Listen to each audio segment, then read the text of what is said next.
हमें कह रहे हैं, प्रहलाद महाराज आगे थोड़ा बता रहे हैं, अतएव इस संसार में रहते हुए भले बुरे में भेद करने में सक्षम व्यक्ति को चाहिए कि जब तक शरीर हष्ट पुष्ट है और विनिष्ट होने से चिंताग्रस्त ना हो तब तक वह जीवन के चरम लक्ष्य को प्राप्त करने का प्रयास करे।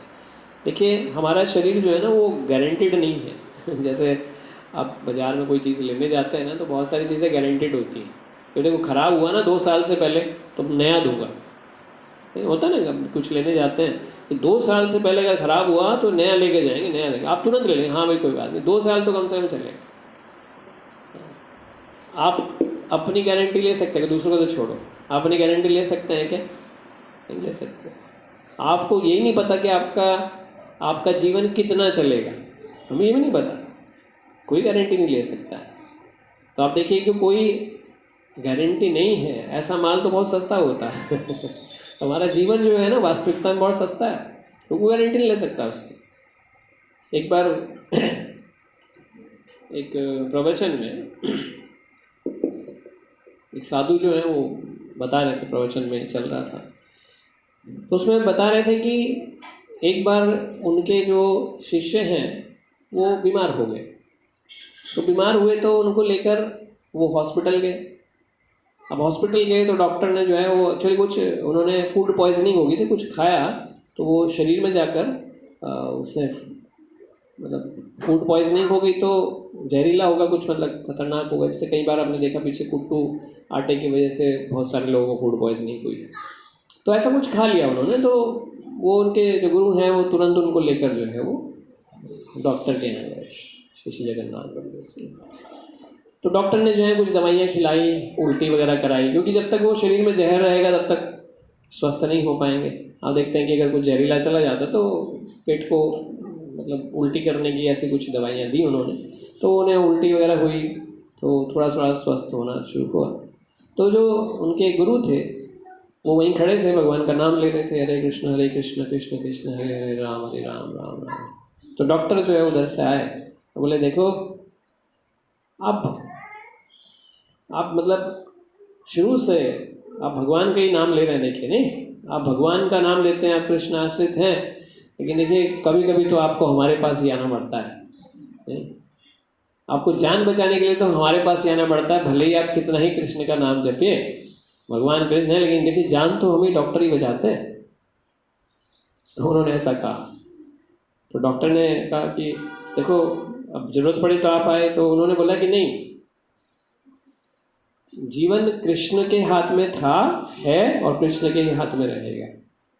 बोले देखो अभी तो आप यहीं खड़े हो ना, अब कृष्ण तो नहीं है ना, ये तो मैं ही कर रहा हूँ ना इलाज, देखो मैंने ही तो ठीक किया ना इनको, मैं ही तो जान बचा रहा हूँ। तो बोले, तो डॉक्टर जो है थोड़ा सा ये होता है, मतलब डॉक्टर को ऐसा लगने लगा कि नहीं मैं ही तो हूँ। और कई बार मनुष्य को भी ऐसा लगता है, अरे भाई आप ही भगवान है हमारे लिए, आपने ही बचाया है। ऐसा हो जाता है।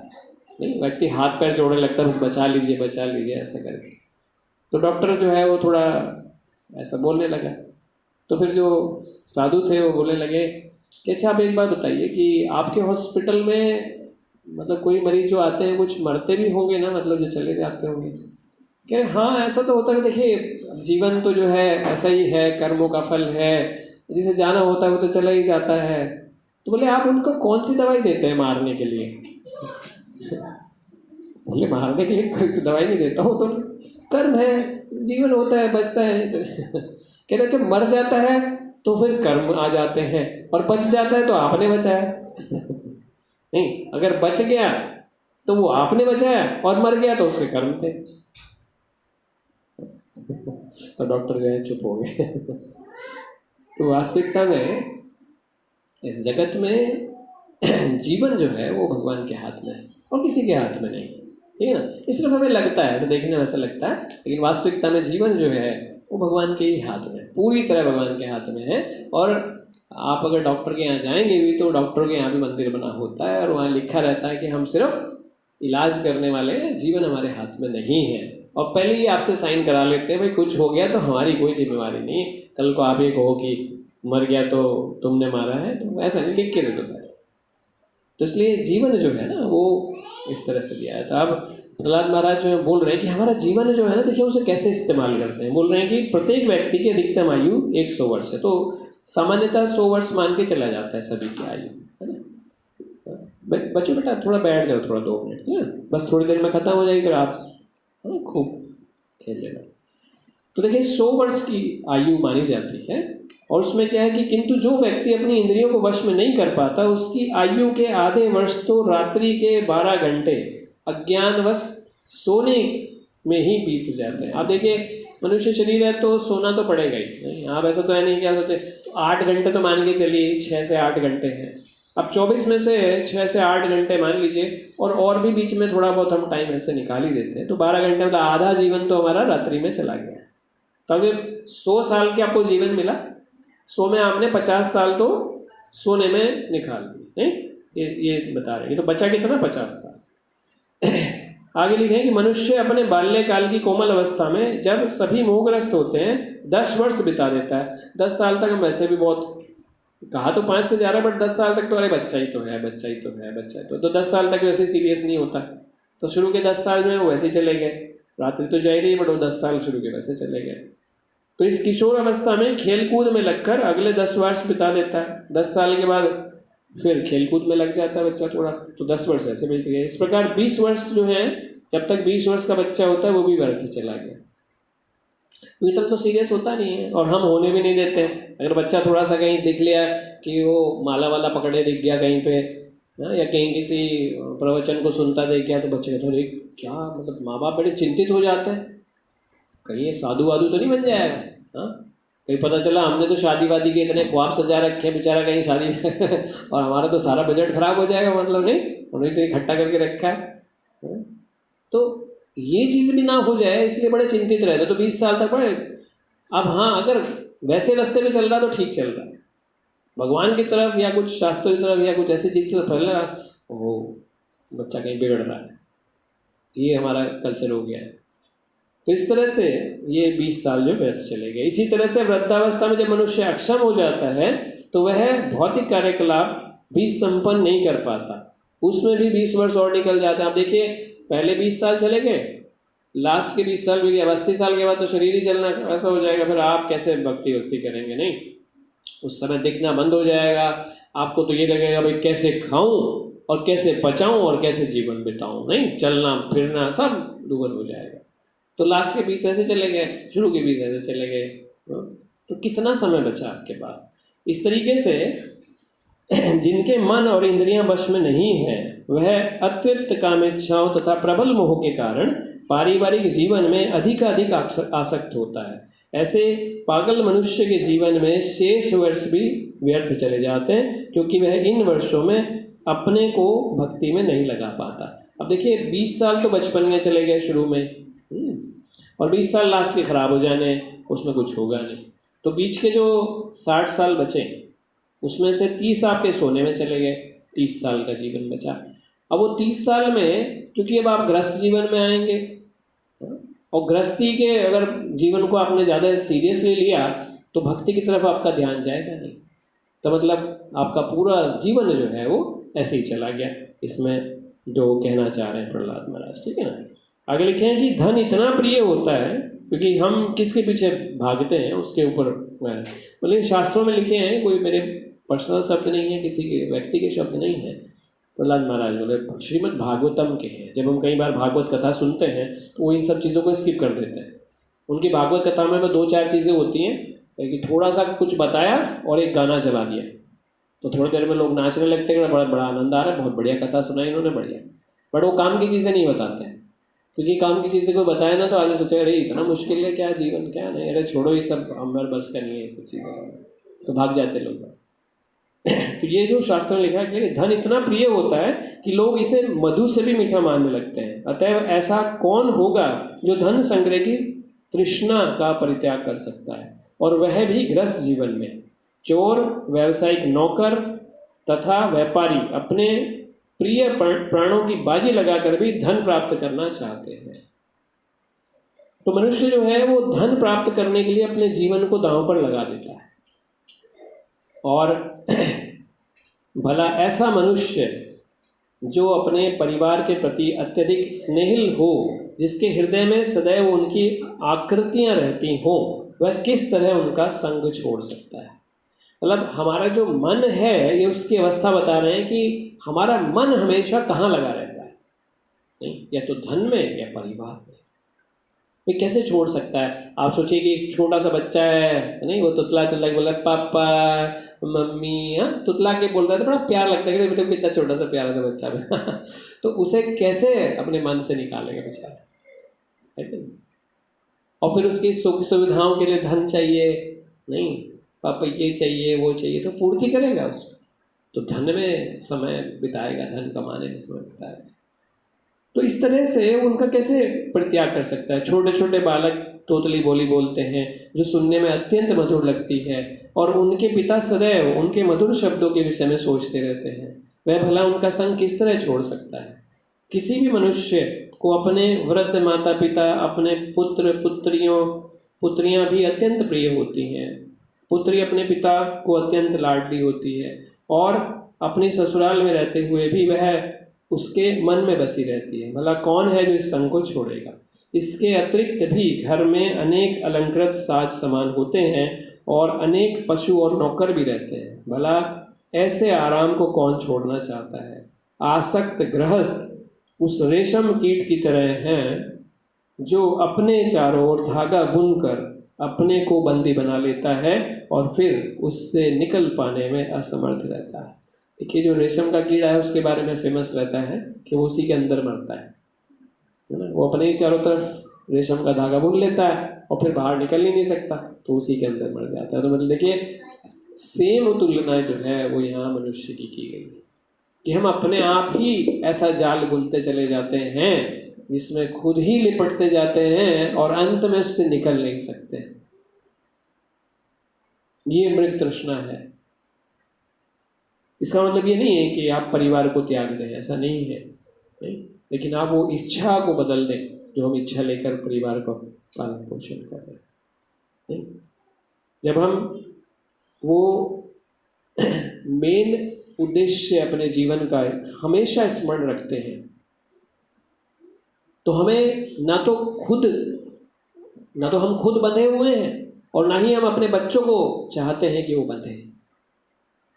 तो हम अपने बच्चों को भी वही शिक्षा दे सकते हैं जो शिक्षा हमने अपने जीवन में फॉलो की है। अगर हम इस भौतिक जगत में चीज़ों से नहीं बंधे तो हम अपने बच्चों को भी सिखा सकते हैं कि नहीं बंधना है। ये जो कार्य हैं इस जगत में आने के बाद, ये सिर्फ ड्यूटी है। आप इस जगत में शरीर लिया है, इसका पालन पोषण करना आपका फर्ज है, उसको बचाना आपका फर्ज है। चीज़ों से एक जाल बुनना और जिसके अंदर खुद ही मर जाना, ये फर्ज नहीं है। तो यहीं इसी चीज़ को आगे कह रहे हैं कि आसक्त गृहस्थ उस रेशम कीट की तरह जो अपने चारों ओर धागा बुनकर अपने को ही बंदी बना लेता है, फिर उससे निकल पाने में असमर्थ रहता है। केवल 2 इंद्रियां, जिह्वा और जो जनन अंग है, की तुष्टि के लिए मनुष्य भौतिक दशाओं में बंध जाता है।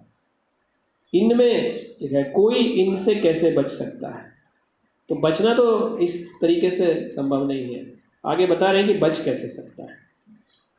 लिखा, अत्यधिक आसक्त मनुष्य यह नहीं समझ पाता कि अपना बहुमूल्य जीवन अपने परिवार के ही पालन पोषण में व्यर्थ बिता रहा है। वह यह नहीं समझ पाता कि इस मनुष्य जीवन का जो परम सत्य साक्षात्कार के लिए उपयुक्त है, उद्देश्य अदृश्य रूप से विनिष्ट हो रहा है, फिर भी वह इतनी चतुरता और सावधानी से देखता है कि दुर्व्यवस्था के कारण एक भी पाई ना खो जाए। इसी प्रकार यद्यपि संसार में आसक्त व्यक्ति तीनों प्रकार से कष्ट सहता है, किंतु वह संसार के प्रति अरुचि उत्पन्न नहीं करता। तो यहाँ पर इस बात के ऊपर जोर दिया जा रहा है कि हमें अपना जो जीवन है ना, वो सिर्फ आसक्त होकर नहीं बिताना चाहिए, परिवार में आसक्त होकर नहीं बिताना चाहिए। अगर व्यक्ति परिवार में ही आसक्त हो जाएगा तो अपने जीवन का जो मेन उद्देश्य है उसको कभी पूर्ण नहीं कर पाएगा। तो पारिवारिक जीवन जो है वो ऐसा होना चाहिए जिसमें हर व्यक्ति को अपनी जिम्मेवारियों का एहसास हो और वो अपनी जिम्मेवारियों को पूर्ण करे, लेकिन बंधे नहीं। जैसे भगवद गीता में एग्जाम्पल दिया है कमल के पत्ते का। कमल के पत्ते का गुण क्या होता है कि वो पानी में रहता है और फिर भी जब भी आप पत्ता उठाएंगे तो पानी की एक बूंद भी उसके ऊपर नहीं टिकेगी। तो जीवन बिल्कुल ऐसे ही, आप अपने जीवन को ऐसा बनाएं कि हमें हमेशा 24 घंटे स्मरण हो कि मनुष्य जीवन जो है वो भक्ति के लिए मिला है। अभी भक्ति क्या चीज़ होती है एकदम तो आपको समझ में नहीं आएगी, लेकिन शास्त्रों के हिसाब से भक्ति जो है, उपदेशामृत एक ग्रंथ है, श्रील रूप गोस्वामी उन्होंने लिखा है, उसमें 8वां श्लोक वो कह रहे हैं कि सारे ज्ञान का जो सार है वो है भगवान के नाम रूप गुण और लीलाओं का सुंदर ढंग से कीर्तन करना। अगर आप अपने जीवन में बस इतना चेंज ले आए, आपको कुछ भी करने की आवश्यकता नहीं। भगवान ने बहुत सरल प्रोसेस दिया है। जैसे श्लोक के अंत में ही प्रभुपाद ने लिखा था, जो पहला श्लोक लिया था, हरे नामे हरे नामे व केवलम कलौ नास्तेव नास्तेव नास्तेव गतिरन्यथा। प्रहलाद महाराज भी इस अध्याय की लास्ट में सिर्फ यही कह रहे हैं कि हम जानते हैं कि भगवान ही सुहृदय हैं और वही हमारा मेन देखेंगे आत्मा के स्वामी है। परमात्मा कहते हैं, हम आत्मा हैं और वो परमात्मा है, वो हमारे स्वामी है आत्मा। तो हमें सिर्फ करना इतना ही है कि अपने जीवन में उनके नाम, उनके रूप गुण लीलाओं का श्रवण कीर्तन अगर अपने जीवन में जोड़ लें तो आपको कुछ भी चेंज करने की अपने जीवन में आवश्यकता नहीं है। मतलब आपका जीवन जो अभी देखिए, जब हम कहते हैं ना कि हमारा जीवन बिल्कुल शून्य है एक तरीके से, लेकिन अगर उस शून्य के आगे एक लग जाता है तो उस शून्य की वैल्यू बढ़ जाती है। अगर आप 10 शून्य लगाएंगे तो उन 10 के शून्यों की वैल्यू कुछ भी नहीं है, सारे शून्य शून्य ही है।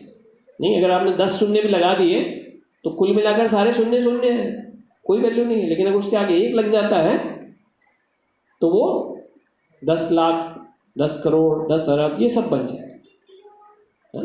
एक लगने से ही उसकी वैल्यू बढ़ जाए।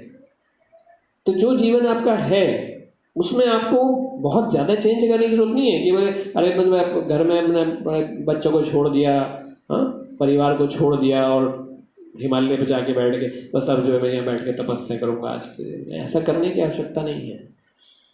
बस अपने जीवन में आपको क्या करना है, भगवान के नाम रूप गुण लीला इनका श्रवण कीर्तन जो है उसको ऐड कर देना है बस। अगर आप इतना कर लेते हैं ना, अपने जीवन में इतना चेंज कर लेते हैं, तो आप सोचिए कि यही जो जीवन जो भी नष्ट होता जा रहा है वही आपका उद्धार करने के लिए चल रही है। सिर्फ इतने छोटे से चेंजेस है। तो आपने करना क्या है कि अपने जीवन में देखिए, हम बहुत सारे समय तो एकदम नहीं दे पाएंगे और ना एकदम हमारे को सारा जीवन चेंज हो पाता है एकदम। आपने सिर्फ ये करना है कि शुरुआत में आप हफ्ते में थोड़ा समय निकालें, है ना, कि हफ्ते में मुझे 1 घंटा 2 घंटा भगवान के लिए नाम के लिए निकालना है, उनकी कथा श्रवण के लिए निकालना है। इससे शुरुआत कर सकते हैं आप। पहले सुनना शुरू करिए। जब हम धीरे धीरे श्रवण करते हैं ना, श्रवण पहला भक्ति का अंग है, उससे ही शुरुआत होती है। जब आप श्रवण करना शुरू करेंगे तो धीरे धीरे क्या होगा कि आपके मन के अंदर जो प्रश्न चल रहे होते हैं, मन के अंदर दुविधाएं होती हैं, वो खत्म होनी शुरू हो जाती हैं धीरे धीरे।